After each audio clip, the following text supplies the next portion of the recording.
Syabda diketahui menjalin hubungan spesial dengan sesama atlet bulu tangkis, yakni Pita Haningtyas Mentari.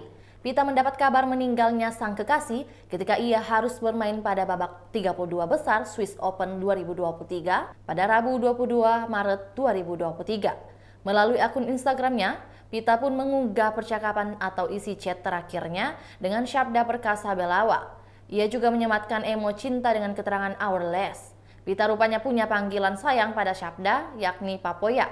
Dalam percakapan mereka, Syabda sempat mengungkapkan dirinya mengantuk. Sementara Pita baru saja tiba di negara tujuan sesuai jadwal pertandingannya. Setelah beberapa jam, chat Pita tidak dibalas, ia kembali mengirim pesan ke Syabda namun tak ada balasan. Itulah chat terakhir Pita dan Syabda sebelum akhirnya alami kecelakaan di Tol Pemalang Senin dini hari. Syabda meninggal bersama ibunya, sedangkan ayahnya yang duduk di kursi sopir juga kakak dan adiknya selamat.